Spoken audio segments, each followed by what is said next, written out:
Thank you very much, Claude, and good afternoon, graduates of 2015. It's such an honor to be standing here before you today because this is my first set of spring convocations as president of Algonquin College, the finest college in Ontario, if not in Canada. So we all have something to celebrate. You have successfully completed your chosen program, and I feel so fortunate to be here to shake your hand and wish you success. I also wish to acknowledge that this ceremony is being held on the traditional territory of the Algonquin people. I want to thank our drummers and Grandmother Judith, our elder, who is here today to help us show our respect to the original peoples of this land.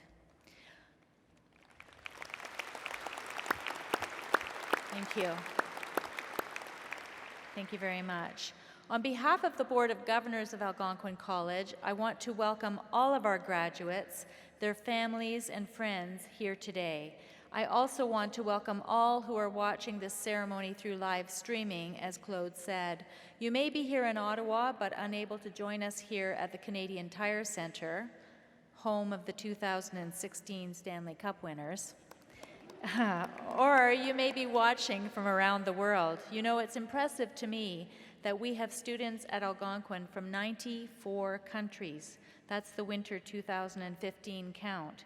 International students who enrich our culture at Algonquin here in Ottawa and in the Ottawa Valley. Perhaps family members are watching from these countries to share in the pride of accomplishment that our graduates are feeling today. I also want to thank each and every one of you for choosing Algonquin College to complete your post-secondary program. We know that you had many choices, and we're grateful that you chose us. Now, I may be a little biased, and I know our staff feel the same bias, but I will say that you chose well. Algonquin's reputation for quality and innovation is well recognized, and you should display your certificate, diploma, or degree with a great deal of pride. Speaking of this pride, I know you're joined here today by people who love you and who have likely helped you in some way as you have taken this journey, have helped you with encouraging words, late-night phone calls to ease jitters, and most likely, urgent requests for money. So let's thank them and tell them we love them.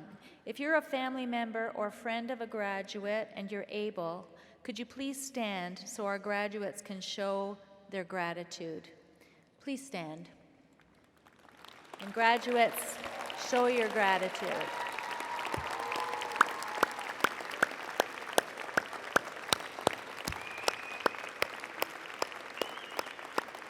Thank you. I want to also personally thank our employees, our faculty, staff, and the administration here at Algonquin. No one works harder than this fine group to support students, and this shows you consistently give them the highest marks in student satisfaction for a college of our size. Now, many convocation speeches that I've heard, my own and those that I've had the honor to attend, start with a quote. This one will not be different. It's a favorite pastime of presidents, I think, researching quotes that fit a certain situation. I will quote one of the most famous, and certainly my favorite, philosophers, Dr. Seuss. And I think it fits so well for you today. It's from a great book, Oh, the Places You'll Go, a book that I have bought for each of my 3 children and all of my nieces and nephews as they graduated from college or university. So here we go. Congratulations. Today is your day. You're off to great places. You're off and away. Any of you who've read Dr. Seuss books know that there is a message behind these seemingly simple words. Today is your day, a day to celebrate with your friends and family. Whether you came here directly from secondary school, after completing some or all of a university degree, or as preparation for a delayed or second career, you worked very hard and you deserve to be celebrating. Take the time to be proud and to acknowledge the hard work and persistence that got you here today. And for some, the challenges were great. I faced some of my own a very long time ago. I was the first in my family to go on to post-secondary education. My mom left high school in grade 9 to go out and work, and my dad after grade 12. So I didn't have the role models and experienced family members to help me along the way. My parents couldn't afford tuition and books. They had 3 little girls, all within a year, and didn't have much money to spend. If you're doing the math, I'm a twin. Many of you here may have faced similar, and I'm sure greater challenges. It's your determination that brought you here today. I salute all of you. You deserve much praise. You're off to great places. You're off and away. Well, here is where the future starts for you. I'm sure you're feeling excited, but perhaps a little nervous, maybe very nervous. There are so many opportunities for you. You may be going on to further studies. You may be already working. You may be searching for that dream job, but you're not quite there.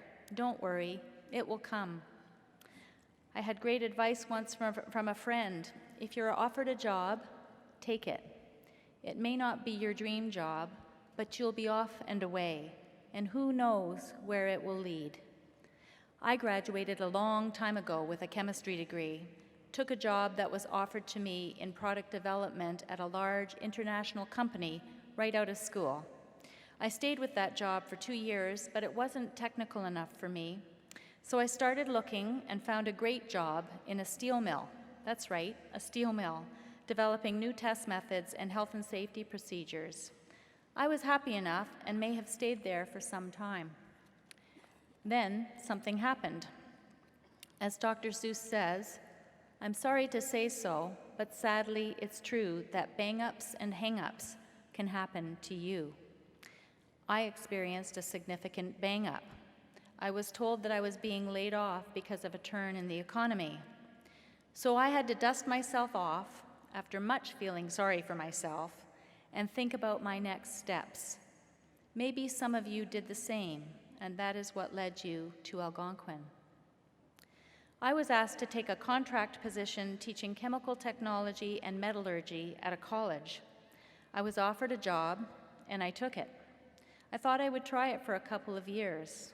Well, 30 years later, a master's degree through part-time studies, and a career that has changed my life has led me to you as your president.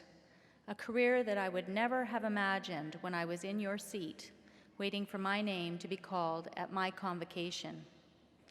You know, I tell you that story to give life to those words, you're off and away. It really means don't ever stop learning. Don't ever stop reinventing yourself. Your career is going to change in many different ways as you journey through life. Algonquin has given you the skills to succeed along this amazing journey and is always here to help through continuing education classes, here or online, as your career takes you off and away. Before I close, I want to give you one final message that is so important to me. Graduates, there is more to your life than your work. I believe that we have an obligation and a responsibility to make a difference in this world, to give back to the community, as I know you have been doing while you were studying here at Algonquin. We have been so fortunate in this great country called Canada. We have the freedom to speak openly, to study, to work, and I strongly believe that we need to give back as we are able. If every one of us finds the courage and conviction to chart a path of their own and to make a difference, we will create a better world for our children and for our grandchildren. Another favorite quote of mine, not one by Dr. Seuss, but by author Margaret Mead, says it best. Never doubt that a small group of thoughtful, committed citizens can change the world. Indeed, it's the only thing that ever has. So graduates, I wish you much success, good health, and above all, happiness. You're off to great places. Today is your day. Your mountain is waiting. So, after celebrating tonight, get on your way. Miigwech, merci. Thanks very much.